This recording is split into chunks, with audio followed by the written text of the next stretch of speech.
نفیسہ صاحبہ، آج M Q M نون league کے ساتھ مل بیٹھی جا کر اور انتخابی اتحاد بنایا. اس کے علاوہ ایک چیز مختلف جو اس ایم کیو ایم کے اندر آج کل نظر آ رہی ہے وہ ان کے دھڑے بھی آپس میں مل چکے ہیں. مصطفیٰ کمال صاحب ہوں جنہوں نے ایک پارٹی بنا کر دیکھ لیا، ڈاکٹر فاروق ستار صاحب یا خالد مقبول صاحب، تو یہ سب دھڑے بھی ساتھ مل گئے اور ساتھ میں نون لیگ کے مل گئے. مشکل نہیں بن جائے گی پیپلز پارٹی کے لیے سندھ میں؟ دیکھیں، اس وقت الیکشنز کا ماحول، جیسے الیکشنز کے ڈیٹ اناؤنس ہوئے ہیں اور شکر کر کے وہ اناؤنس ہوئے ہیں،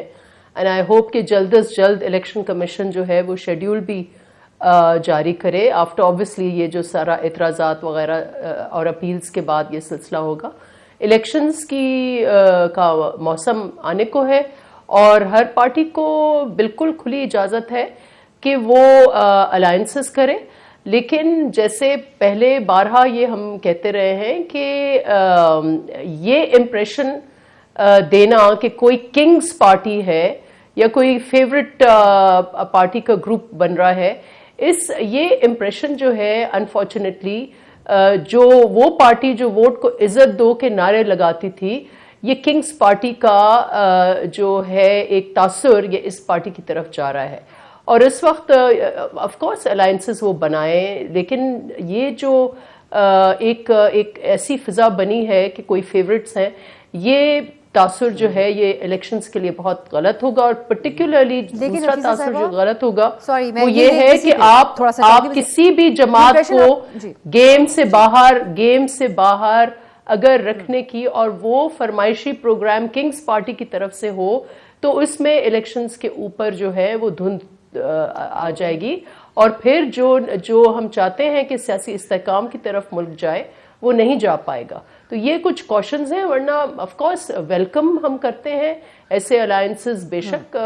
یہ بھی کریں، ہم لوگ بھی کریں گے آگے جا کر اگر کرنے ہوں گے ملک کے لیول پر الیکشن سے پہلے بعد میں. یہ تو ایک روٹین کا میٹر ہے، اس میں کوئی چیز ایسی نہیں ہے. نفیسہ صاحب مجھے اجازت دیجئے، یہ جو کنگز پارٹی کی بات ہے یہ امپریشن کیوں بن رہا ہے؟ میں آپ کی ڈیفینیشن بھی اس کی سننا چاہوں گی. پچھلے چند دنوں سے ہمارے پروگرام پہ ڈیبیٹ ہو رہا ہے اور اس کو بالکل زائل کر رہی ہے مسلم لیگ نون، کہ بتایا جائے کہ ایسی کیا وجہ ہے جس کی بیسس کے اوپر یہ کہا جا رہا ہے. اس سے پہلے یہ میں بات کروں کہ ابھی تازہ آپ نے دیکھے کہ بلدیاتی الیکشنز ہوئے، بائی الیکشنز ہوئے،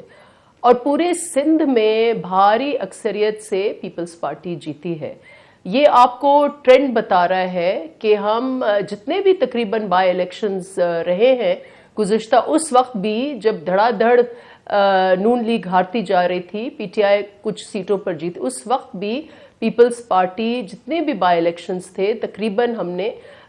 گین کیے ہیں. اور اس وقت سندھ میں بھی بالخصوص کراچی میں مرتضی وہاب ہیں، وہ جیت کے آئے ہیں. اس کے ساتھ ساتھ اور بھی 9 سیٹوں پر الیکشنز تھے، اور تقریباً میں سمجھتی ہوں کہ تقریباً سب کے اوپر جہاں بھی الیکشنز ہوئے ہیں سندھ میں وہ پیپلز پارٹی جیتی ہے. تو آپ اس لیے ہمیں کوئی پریشانی نہیں ہے. جو الائنسز بنا رہے ہیں شاید ان کو یہ ہے کہ وہ یہ ان کی کمزوری کی نشاندہی ہے کہ وہ اکیلے الیکشن شاید نہیں لڑ پا رہے اور اس لیے یہ جوائنٹ کر رہے ہیں، شاید یہ تاثر ہو. اور جہاں تک یہ تاثر جو ہے وہ صرف میرا نہیں ہے، سب سے اہم بات تو یہ ہے کہ کیا ہر سیاسی جماعت یا ہر سیاسی دھڑے یا ہر سیاسی فورس کو کیا ایسا ہے اس وقت ملک میں کوئی کہہ سکتا ہے کہ سب کے لیے جو ہے وہ میدان برابر ہے. اور انفارچونیٹلی جو پنجاب میں جیسے میں کہتی ہوں کہ سیاسی خانہ جنگی چل رہی ہے، اس سیاسی خانہ جنگی میں جو کنگز پارٹی ہے وہ چاہتی ہے کہ صرف وہی کھیلے، اور وہاں جو دوسری جماعتیں ہیں یا بالخصوص وہاں بہت بڑی پارٹی ہے پی ٹی آئی پنجاب کے حد تک یا کے پی کے حد تک، ان کا ایک ویلیو ہے. اور یہ تاثر ملنا کہ اگر وہ نہیں الیکشنز میں حصہ لے پاتے یا ان کی پوری second third fourth tier leadership کو جس طریقے سے ایک پولیٹیکل انجینئرنگ ہو رہی ہے، میں سمجھتی ہوں یہ جمہوریت کے لیے کوئی اچھی بات نہیں ہے.